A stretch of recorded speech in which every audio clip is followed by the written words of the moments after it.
We're happy to have back for the third consecutive year Lee Kemp. Lee was a three-time NCAA champion, three-time world gold medalist, and bronze medalist as well. And Lee, welcome back. I know a lot of excitement the past couple of days, and now it comes to a climax on finals night. What do you remember about this night in your day? Well, the big thing is you have to perform when the championships are, and a lot of athletes didn't seem like they were ready to perform. So my thing is I wanted to make sure that I was going to perform at the national championships. Nothing else mattered. What mattered was being a national champion. So on that 3-day weekend, you have to perform, and a lot of athletes did perform well. If I had to pick something that was a surprise, it was how wrestlers kind of picked up their pace to stay in the match. Because like with Garrett, I think he was looking to run away with that match. But, it just didn't happen. And then I think in the last match with Zane, I think he was looking to run away with that match. But it didn't happen the way he would have liked it to happen because the other wrestler picked up. Let's take a look at Kemp's keys, starting with Dean Heil. Dean Heil is solid, as we've talked about. He can score off a low single, very solid that way. He doesn't scramble, but although he can. But I think he should stay out of scrambles. Looking at Meredith is a scrambler. He's a great leg rider, and if Meredith can ride and ride tough, I think he has a great opportunity to beat Heil. Move now to 174, and Bo Nickel, Miles Martin, Lee Kemp. The future is now. Two Big Ten studs squaring off their first trip to the national spotlight. Neither one is disappointed. What do you anticipate tonight in this title match? Well, the key to this match is scrambling. If Miles Martin can keep Bo Nickel from scrambling, I think he's got a shot at winning this. And conversely, I think Bo Nickel wants to scramble. That is the way he wrestles. I think he baits wrestlers basically, into position so he can start scrambling. Well, it was long before the shootings that world champion wrestler in 1974 Chardon graduate Lee Kemp agreed to be the guest speaker. And now, in light of what's happened, he says he's even more honored to take part. Channel 3's Dave Summers joins us live from Chardon High School, where Kemp is actually holding a free wrestling clinic right now. Dave? Yeah, Chris and Jimmy, Lee Kemp feels right at home here on the Chardon wrestling mats, but behind the podium and in front of hundreds of graduating seniors, after the year they had, he may have his work cut out for him. Before he was a world champion wrestler, Lee Kemp was a Chardon High School student athlete. He spent a lifetime after that overcoming personal and professional obstacles, which is precisely why speaking at Chardon's commencement is such a good fit. Maybe I could say something to someone that allows them to find their life passion and find where they need to go in their life. And I'm really excited about that opportunity. 32 years ago, at the peak of his wrestling career, a boycott of the Olympics crushed his dreams of competing. Kemp was a 3-time world champion wrestler, 2-time gold medalist in the Pan Am Games, a 7-time national champion. Still, for decades, he struggled with his place in the world. You have to develop a mindset that you're going to view life from a standpoint that you're going to keep going on. That philosophy, 28 years later, got him tapped to coach the U.S. freestyle wrestlers at the Beijing Olympics. That was a remarkable turn of events. I mean, I couldn't have even conceived of that just even a couple years prior to that. As a graduate, as a person, Kemp felt the pain of Chardon's student body that tragic February day. His challenge to them is overcoming this event by finding passion in their lives. The passion's more than a goal because, you can't get to a goal unless you have passion to keep persevering through the rough spots. Lee Kemp has a lot to be proud of. At Saturday's commencement, though, he'll be most proud to be counted among the other Chardon graduates. Next, I have the honor of introducing our commencement speaker, Mr. Lee Kemp.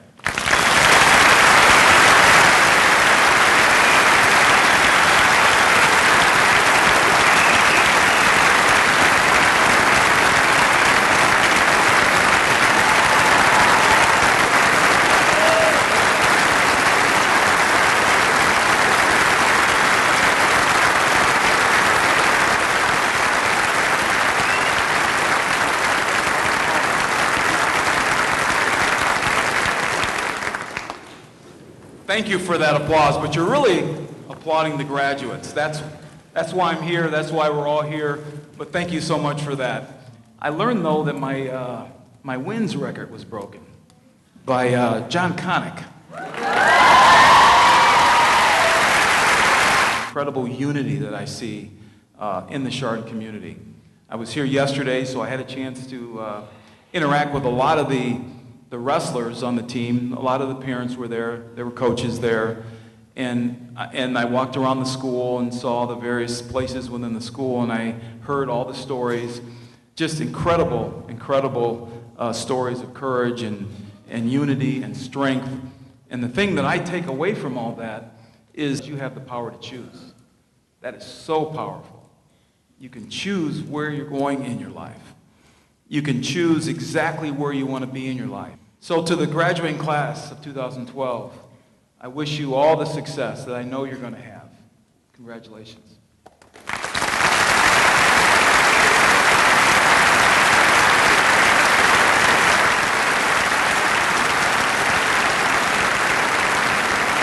So let me introduce to you Lee Kemp.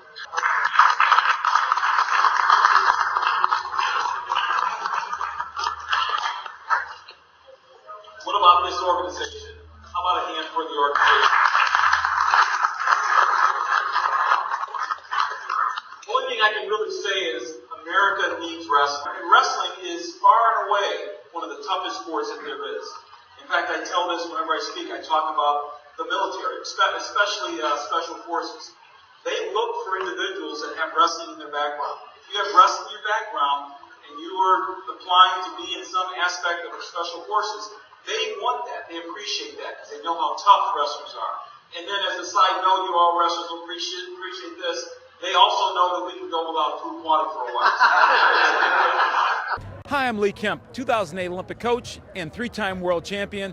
Welcome tonight to the Battle on the Boat. We're here tonight on the Intrepid for a one-of-a-kind matchup between some of our all-stars of wrestling, featured with Brent Metcalf and Bubba Jenkins. The second matchup tonight is Morano versus Jimenez. The next matchup tonight is freestyle women's wrestling, Lee James versus Kelsey Campbell.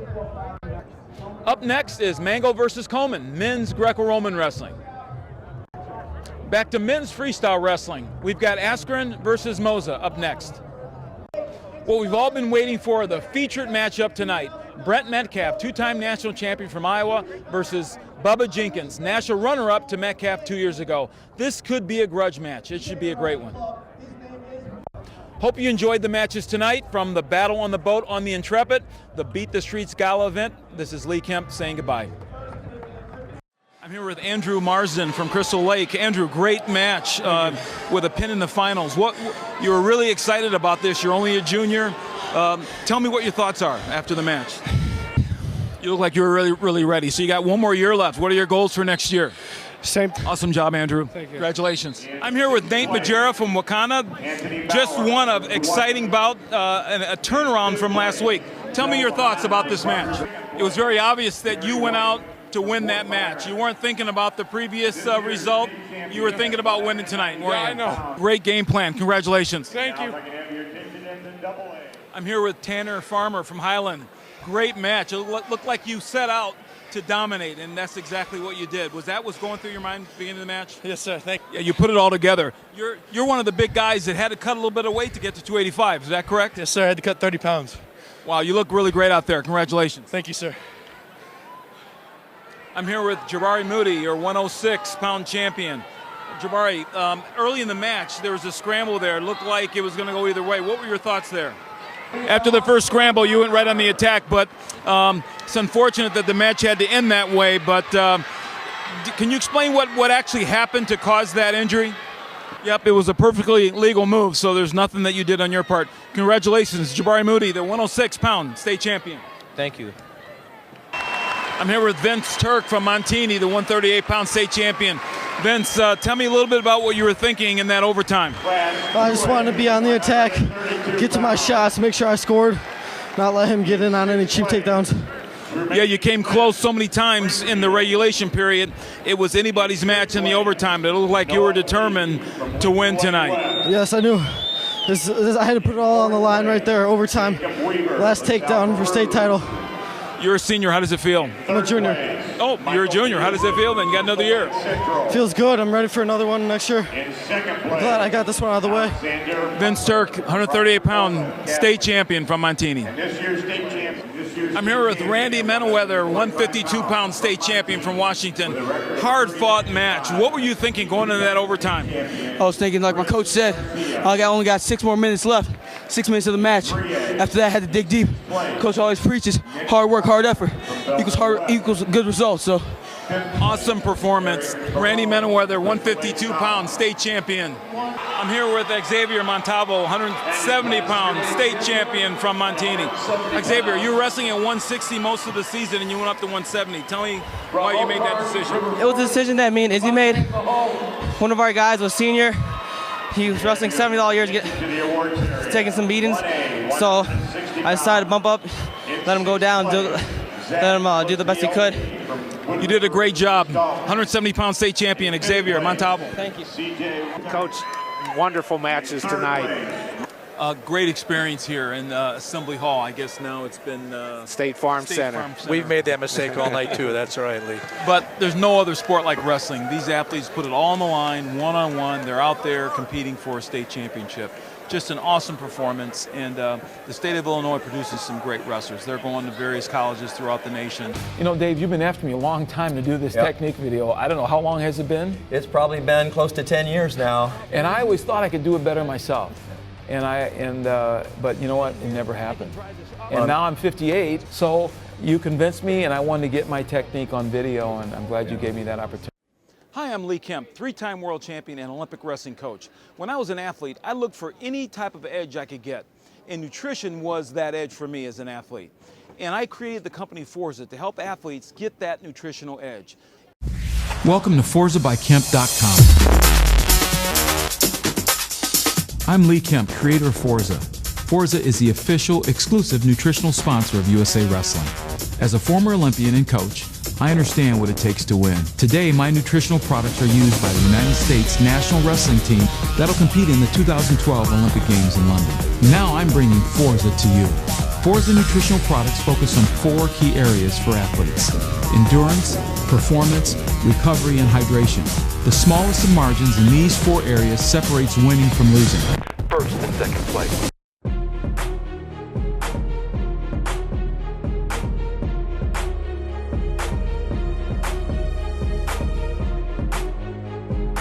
Forza's Strength Powder is one of the finest nutritional packages ever designed to maximize efficient recovery after intense training, workouts, and competition. Strength allows every athlete to start their day with correct balance, as it contains every known vitamin and mineral essential for ultimate performance breakthroughs. As a meal replacement, Strength gives you a perfect nutritional foundation. It's also low calorie, which is vital for weight management in those critical weight-cutting sports. Forza's research has packaged a powerhouse of quality nutrients for total body restoration. Protein is important to any athlete after an intense workout. Strength by Forza has the optimal blend of enzymes, probiotics, and protein for maximum absorption. Up to 80% of your lifetime energy will be spent digesting food. Strength's exclusive formula will allow athletes to save energy, so you'll have it when you need it most, giving you that extra edge you've been looking for. This is the perfect daily nutritional foundation for every adult and child. And it's an excellent complete meal replacement for weight management. The key to victory is great performance. The key to great performance is great nutrition. We're here with Lee Kemp at the World Team Trials here in Madison, Wisconsin. You know, it's awesome that USA Wrestling took the time to bring back and honor some of the older wrestlers, older champions. That was especially a memorable time for me because out of the 10 weight classes, we had 5 Wisconsin wrestlers on the team, and that was a true testament to what Russ Hellickson was bringing to our Wisconsin Badger program, led by Dwayne Clevin, the head coach. But Russ was the architect of all that, and we were building a great team. You know, a great presence, great team, great technique, and a lot of the wrestlers on that team all incorporated the technique that Russ was showing us. So it was almost like a reward for all the hard work that we'd been putting in. And I think a lot of my, national championships, and then I'd won a world title the year before that too. And that all came from the core training and skills that I learned when I was there at Wisconsin under Russ. It was great. It was a great experience. 1979 seems like a long time ago. A lot of these younger wrestlers, you know, they 79. That long time ago. Yeah. I wasn't even born, obviously, then. So, but I think when you bring the youth close, you know, right up front and close to our history, that's what'll make us stronger as a country. When people think of 79, they also think of 80. This group of athletes were #1 going into an Olympic year and didn't get the opportunity in because of the Afghanistan invasion and the boycott of the Moscow Games. And you were one of the ones that didn't get the Olympic opportunity from that team. Some did. You think about that situation too when you get together with a few of the guys that had to go through the next year's experience? Yeah, I absolutely do. 1980 is, I even hate admitting this, but I'm bitter over it still. It bothers me. I know psychologically I need to let that go because it's not real healthy, but it does bother me because I had put so much into that, and not just me, all of us. You know, I look at all the team members there. Every one of them had a legitimate shot of being gold medalist in the Olympic Games in 1980, not just me. But we all put so much into it, and have it just taken away. It would have been easier for me to accept had it been something like getting beat, maybe, or even an injury. I mean, that you can understand. But when you have it just literally taken away, and for us as athletes, we didn't understand the political goals that maybe Jimmy Carter had at the time. I can't really stand here and say real critical things about that decision that he made, and I'm not sure what his thought process was, or his cabinet, the people around him, but he thought it was a good decision, so he carried through and made it happen. But hindsight, obviously, we look back and we realize it really was no point. It didn't accomplish really anything, and what it accomplished was it screwed up the next 4 years. In LA, the Soviets and their allies didn't come. So for me as an athlete, I wanted to be the best, and to have it taken away in 80, and then to think, okay, I'm going to train through 84, and then to have word of the boycott happening in 84, I'm not making any excuses, but it was really difficult mentally to train, knowing that it wasn't going to be a full Olympics with there either, you know? So it was just all the way around a bad experience, and I still feel bitter about it. Can't really understand. In fact, to try to make some light of it, sometimes I remember specifically prior to 1980, I felt so confident I was going to be an Olympic champion through some close friends, circles. I would say the only way I'm not going to be an Olympic gold medalist in 80 is if they cancel the Olympic Games, and I'd walk away. That's ironic. And I felt like, I mean, that's the confidence I had. I was so, there was nothing was going to stop me. And then we didn't have the Olympic Games, so I felt like I jinxed the Olympic Games on everybody. But that's crazy. And to see the beauty of the Madison, just the city of Madison and the lakes, and the campus is right on the lakes. That was one of the things I remember most about living in Madison, being in college. It was just such a beautiful place to live and train. Great education. It's a first-class university. I felt happy that I had a chance to go to a Big Ten school. I felt extremely happy to be part of a program that was on the move. Russ had goals of being an Olympic champion himself. He brought his goals and aspirations to our team. He started to develop guys like me, like Jim Haynes, like Jack Reinwan, Lauren Susi, the Petersons that had been used to train there because he lived close by. So it was, and Andy Ryan, of course, he made the Olympic team, was a silver medalist. We were building something pretty special here, and I felt like I was a part of it. And so I have great memories. Lee, you went out for wrestling for the first time in 9th grade. 5 years later, you're an NCAA wrestling champion. How do you make that happen? You know what? I think it was commitment. You know, I got really committed to the sport, way beyond where everybody else was. My level of commitment went way higher than anything that was around me at the time. And that allowed me to make up a lot of the time quicker. So I was able to go from 1 year being very, like 500, 11 wins, 8 losses, 3 ties, to the next year being an undefeated state champion. That was only through increasing my level of commitment. And that only comes through something that you become passionate about.